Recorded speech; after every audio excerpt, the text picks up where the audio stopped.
The afternoon light was just beginning to soften when Sarah turned her patrol vehicle onto the last stretch of road before the reserve boundary. It had been a quiet shift, the kind that made you almost forget why you chose this work in the first place. The dust from the red dirt road drifted up slowly behind the car, and through the windshield the tree line stretched long and still in the fading warmth. She was thinking about getting home, about dinner, about nothing in particular. That's when she saw it. Something small was standing in the middle of the road. She eased off the gas, squinting through the dusty glass.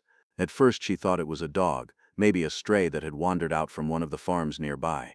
But as the car rolled closer, she felt a strange stillness come over her. Whatever was standing there wasn't moving away. It wasn't startled. It wasn't running. It was just standing there, waiting. She brought the vehicle to a full stop about 30 feet away, and cut the engine. It was a baby gorilla, couldn't have been more than a few months old, small enough that you could have held it with both arms. Its dark eyes caught the light as it stood there in the open road, perfectly still, watching her. Sarah sat for a moment without moving, one hand still resting on the steering wheel. In all her years of rural patrol near the reserve, she had seen animals cross the road dozens of times. Impala, warthog, once unforgettably, a young elephant that had simply walked out of the bush and stood there like it owned the road. But she had never seen anything like this. She opened the car door slowly, setting one boot down on the dirt as quietly as she could. The baby gorilla didn't flinch, didn't bolt. It watched her get out of the vehicle with those wide dark eyes, and something about its stillness sent a quiet chill across the back of her neck. She crouched down instinctively, making herself smaller, the way she'd been trained, and waited. The gorilla took a few small steps toward her, then it stopped, and made a sound she had never heard before. Soft, almost like a bird, a low breathy chirp that rose and then faded into the warm air. It wasn't a cry of distress, not exactly. It was something else. Something that felt almost like a word she couldn't translate. Then the baby turned around, took 4 or 5 careful steps away from her, and looked back. Sarah stayed crouched in the road for a moment, just watching. The gorilla stood there with its small hands resting on the dirt, looking back at her with an expression she couldn't quite name. It wasn't fear. It wasn't confusion. If she were being honest, and she would later tell this story many times and always pause right here, it looked like patience. Like it was waiting for her to understand something that it couldn't say out loud. She reached for her radio, called it in, Wildlife Department, unusual animal behavior, junction of Reserve Road 7. Her voice was calm the way it always was on the radio, the professional steadiness that years of patrol will give you. But even as she spoke the words, her eyes never left the gorilla, and while she waited for a response, the animal walked a few more steps in the direction of the tree line, then stopped again, looking back. The radio crackled. Wildlife response team was 20 minutes out, maybe more. 20 minutes. The baby gorilla turned again toward the forest. Sarah stood up slowly from her crouch. She told herself she was just watching, just keeping eyes on the animal until help arrived. That was the protocol. Stay with the animal, maintain visual, do not intervene. She knew the rules, but the gorilla walked to the very edge of the tree line, where the road gave way to shadow and the tall grass leaned inward over a narrow trail, and it stopped one more time. And that sound came again. That soft, low chirp, and something in the way it stood there looking back at her, made her stomach tighten in a way she couldn't explain. She followed. The trail was narrow and the canopy closed quickly overhead, dropping the light to something dim and greenish. She moved carefully, watching where she placed her feet, keeping the small dark shape just ahead of her in sight. The gorilla moved with a quiet confidence, never too far ahead, never disappearing completely. Every 20 feet or so it would pause and look back, as if checking that she was still there, as if guiding her. She had been walking for maybe 4 or 5 minutes when the trees began to thin. The trail opened into a small clearing, a natural break in the forest where the light came down in long columns through the upper branches, and the ground was soft and dark. The baby gorilla moved quickly now, crossing the clearing in a straight line toward the far edge where the roots of a large tree spread wide across the ground, and then it stopped, and sat down. Sarah stepped into the clearing slowly, her eyes adjusting. She could see the gorilla clearly now, sitting very still beside something on the ground. Something large. She moved closer, her boots quiet on the soft earth, and as the shape came into focus, her breath caught in her throat.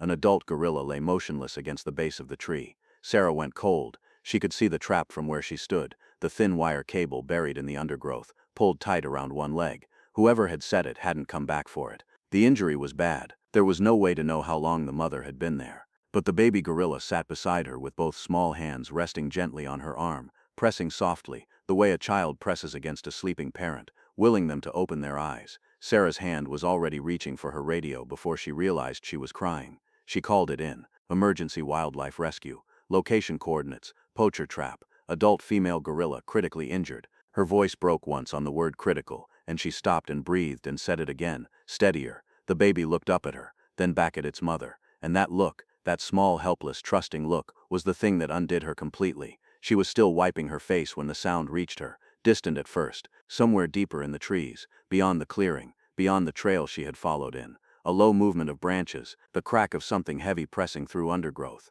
The baby gorilla heard it too. It went completely still, and turned its head toward the darkness at the far edge of the clearing, with an expression Sarah recognized immediately.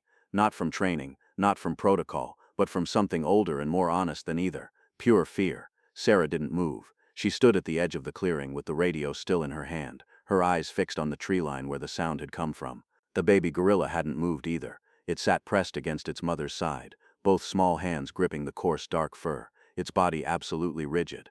The afternoon light was thinning now, the columns of gold through the canopy turning softer and cooler, and somewhere deep in the forest that sound came again, a slow deliberate movement through heavy brush. Not an animal passing through, something that was trying to find something. Sarah lowered herself quietly into a crouch. Her radio was in her left hand and her right hand moved instinctively to her belt, not reaching for anything, just the habit of it, the muscle memory of years. She pressed the radio close to her chest and spoke in a near whisper, giving her coordinates again, adding one word she hadn't used the first time. Poachers. Possible return. The response came back low and clipped. Team was 12 minutes out. She was told to hold position and avoid confrontation. 12 minutes. She looked at the baby gorilla. It was still watching the tree line, its small chest rising and falling quickly now, those dark eyes scanning the shadows with a focus that made her chest ache. It knew. Whatever instinct lives inside a young animal that has already learned what danger smells like. It knew. Sarah moved slowly to the base of the tree, positioning herself between the mother gorilla and the direction of the sound. She crouched there in the roots, making herself as still as she could, and waited. The minutes passed like something physical. At one point the sounds stopped entirely, and the silence that replaced them was somehow worse, the kind of silence that isn't empty but full, packed tight with something you can't see yet. A single bird called once from high in the canopy, and then went quiet. The baby gorilla pressed itself harder against its mother's side without making a sound. Then, nothing. The brush settled. The forest breathed again. Whatever had been moving out there either turned back or chose a different direction, because the sounds faded slowly and did not return. Sarah stayed crouched for another full minute after the last of it disappeared before she let herself exhale. She looked down at the mother gorilla. Up close, the injury was worse than she had first understood. The wire trap had caught the left leg just above the ankle, the kind of snare set low to the ground, hidden under a thin layer of leaves and soft soil, designed to hold whatever stepped into it until someone came back to collect. Whoever had set it was poaching inside the reserve boundary, which meant they knew the land well enough to move through it quietly. The mother had likely been caught the night before, maybe longer. She had fought the trap hard. The ground around her was torn up, the roots disturbed, the bark of the tree behind her scarred where she had pulled against the wire in the dark. And then at some point she had stopped fighting, had simply lain down, and the baby had stayed with her. Sarah thought about that as she crouched there waiting, about the baby gorilla standing alone in the road, about the fact that it had waited, not just stumbled into the open, not just wandered in fear, but waited, for a car, for a person, for someone to stop. She didn't know how long it had been out there before she came along. She didn't let herself think too hard about what would have happened if she hadn't. The wildlife rescue team arrived in 2 vehicles, moving fast down the trail with equipment and a field veterinarian named Dr. Amara, who had the kind of quiet, unhurried efficiency that only comes from having done this many times in difficult places. She assessed the mother quickly, her hands moving with careful certainty, and her face gave away very little. But Sarah watched her eyes and understood that the situation was serious in a way that went beyond the visible injury. The baby gorilla did not make it easy. From the moment the team entered the clearing, it had pressed itself against its mother and refused to move. Dr. Amara's assistant approached once, gently, with a calm voice and open hands, and the baby screamed, a sound so sudden and raw and heartbroken that everyone in the clearing stopped what they were doing. It gripped its mother's fur with both hands and buried its face and screamed again, and the sound of it moved through Sarah like something physical. Dr. Amara looked across at Sarah. "It knows you," she said simply. Sarah didn't fully understand what that meant until she walked slowly toward the baby and crouched down and held out her hand, palm up, fingers loose, the way you offer your hand to any frightened creature, and the baby gorilla went quiet. It looked at her hand, then at her face, then it reached out and wrapped both small hands around her fingers and held on. She stayed like that for a long time. The team worked around her, careful and methodical, and Sarah stayed crouched at the mother's side with the baby holding her hand, and she talked, not to anyone in particular, just low and quiet into the air, about nothing important. The drive-in, the color of the light earlier, small ordinary things. She didn't know if it helped, but the baby stayed calm as long as she kept talking, and so she kept talking. Dr. Amara worked on the mother for over an hour. The wire had done deep damage. There was blood loss, infection already beginning, and the stress of the ordeal had weakened her in ways the veterinarian was cataloging with a focused clinical expression that told Sarah more than any words could. At one point, Dr. Amara sat back on her heels and was still for a moment, looking at the mother gorilla, and Sarah saw something pass across her face, not hopelessness exactly, but the look of someone quietly recalibrating what they were hoping for. The mother was still breathing. That was what they held on to as the light finally left the clearing, and the team set up portable lanterns that cast the forest in a warm, trembling white. Still breathing, still here. The baby had moved from Sarah's hand to her lap somewhere in the middle of all of it, curled there with one arm wrapped around her knee, watching its mother with a steady, exhausted attention that broke something open in Sarah she hadn't known was closed. One of the younger team members, a man named Joseph who couldn't have been more than 25, crouched beside Sarah at one point and looked at the baby and then at her and said quietly, "I've never seen one do that before. Choose a person like that." Sarah didn't answer. She just looked down at the small dark shape curled in her lap, at the tiny hand still loosely holding the hem of her uniform jacket, and she thought about the road. About the moment she had stepped out of the car and crouched in the dust and the baby had made that soft, strange sound and looked back at her. She thought about how easy it would have been not to follow.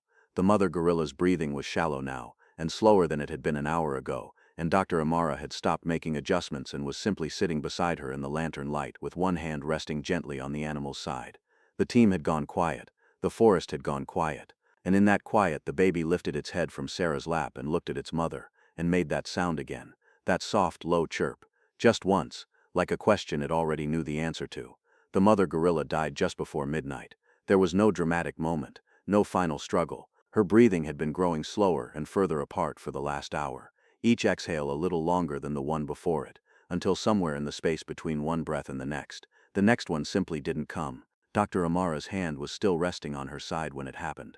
She felt it before anyone else knew. The stillness that is different from sleep, the kind that has no morning on the other side of it. She didn't say anything right away. She just closed her eyes for a moment and kept her hand where it was. Sarah knew.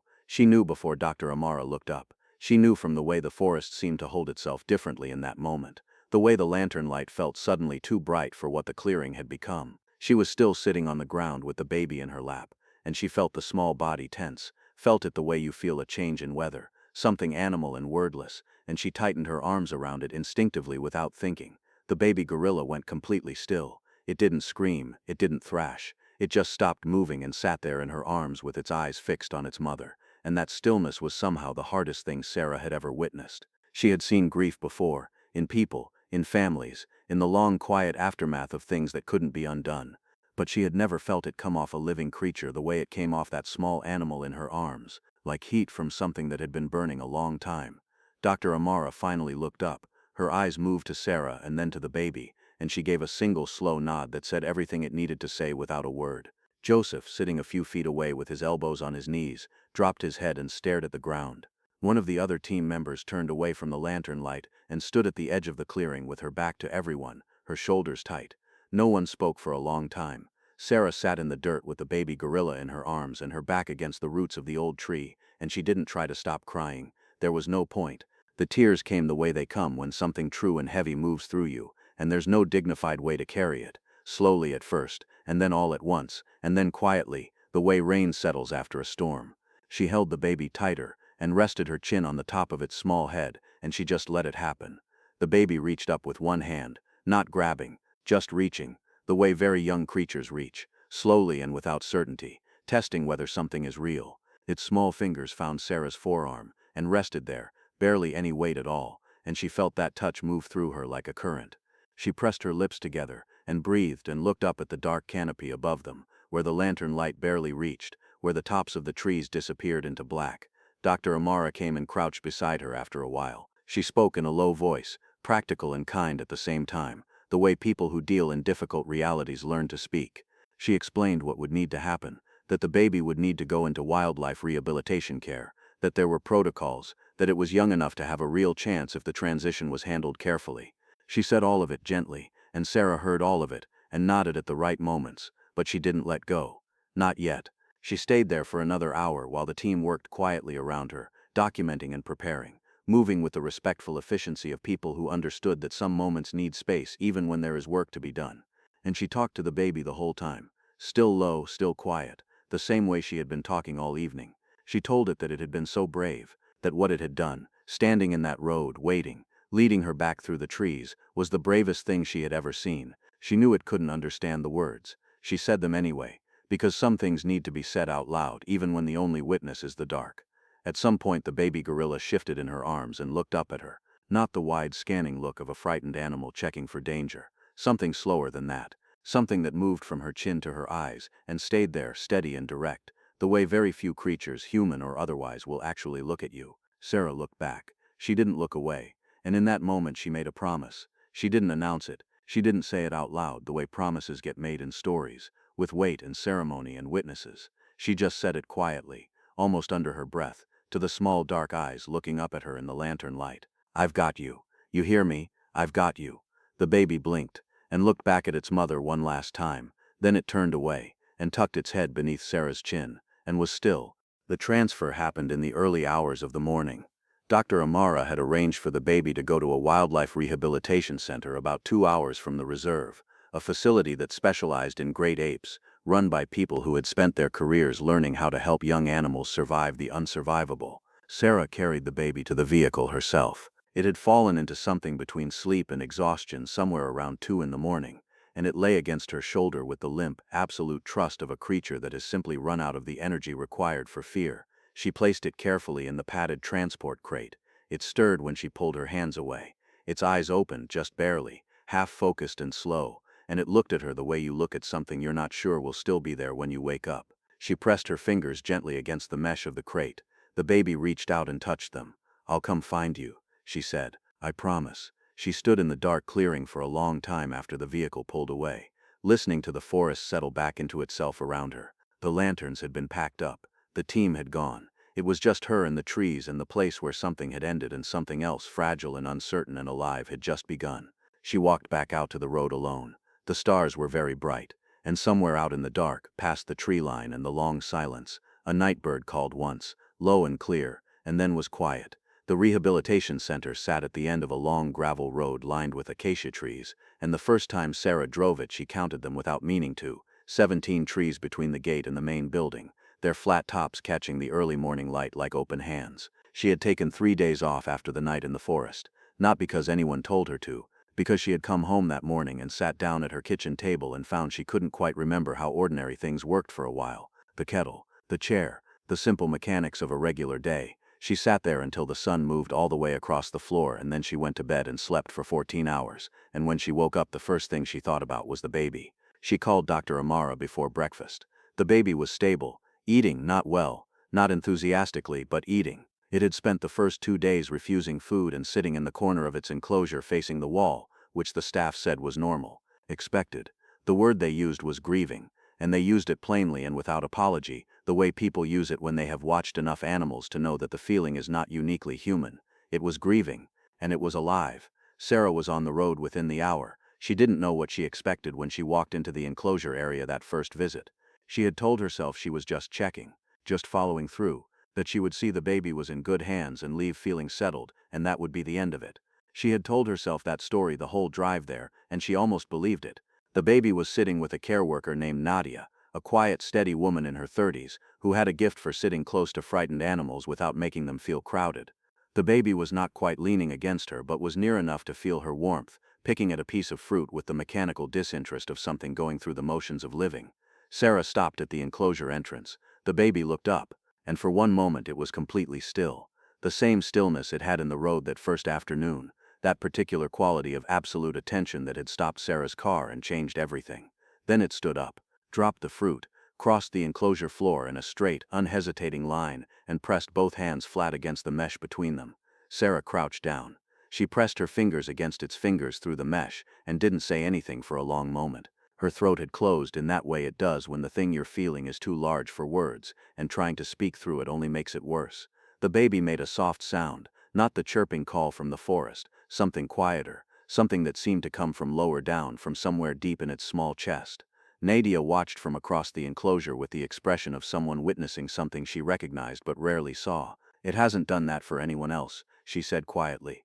"Not since it came in." Sarah came back the following week, and the week after that. She worked it around her shifts the way you work the things around that matter to you, without advertising how much they matter. Early mornings when she could manage them. Long drives on days off. She brought nothing. No food, no toys, nothing that would make the visits feel transactional. She just came and sat, and let the baby set the terms of every visit, the way the center's protocol required, and the way her instincts would have told her to anyway. The baby grew. Not quickly. Great apes carry their childhood long and slowly, which is part of what makes them who they are, but steadily. Weeks became months, and the small creature that had curled exhausted against her shoulder in the dark became something more confident, more curious, more fully itself. It learned the rhythms of the center. It formed cautious relationships with the other staff. It began to play, tentatively at first, and then with a kind of full-bodied, unself-conscious joy that is one of the most quietly moving things you can watch in a young animal, because it means that something that was broken has begun, improbably, to heal. But when Sarah came, it was different. Everyone on the staff noticed it. The way the gorilla's whole body changed when it heard her car on the gravel. The way it moved to the nearest point of whatever enclosure it was in, and waited, watching the path from the parking area with a focused patience that looked, to anyone who didn't know better, like someone watching for a person they loved. Because that is what it was. That is exactly what it was, and the staff at the center had long since stopped trying to describe it in more clinical language, because the clinical language kept falling short. 3 years passed. Sarah was promoted. She moved to a different patrol district, further from the reserve, and the drive to the center got longer. She made it anyway, rearranged things, found the time the way you find time for the things that have become part of who you are. The gorilla was adolescent now, larger and stronger and unmistakably itself, with a personality that the staff described as watchful and gentle, with a dry kind of humor that expressed itself through the particular way it would steal small objects and then sit with them, examining them with exaggerated seriousness while the humans pretended to be more upset than they were. It was doing well. Better than well. But the moment Sarah's car came down that long gravel road, past the 17 acacia trees whose number she still knew without counting, the gorilla always knew.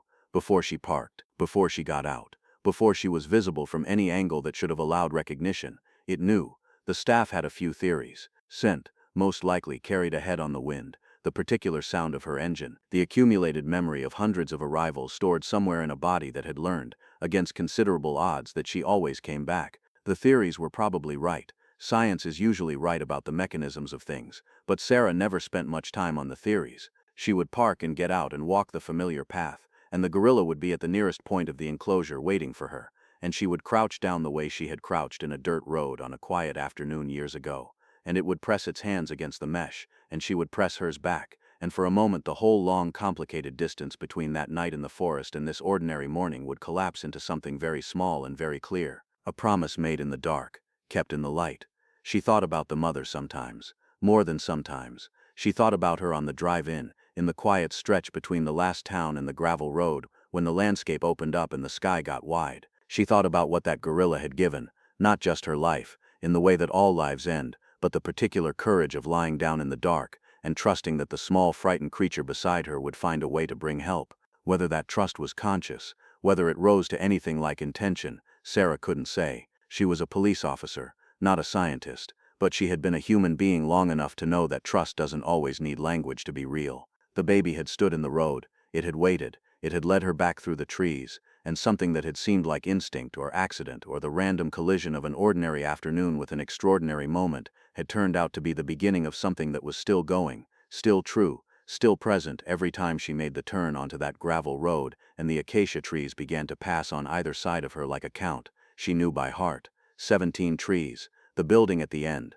and waiting there, larger now, older, carrying its own history in the quiet way that animals carry things, without drama or narrative, just presence, the one that had found her first. She always parked in the same spot, she always walked the same path, and it was always there.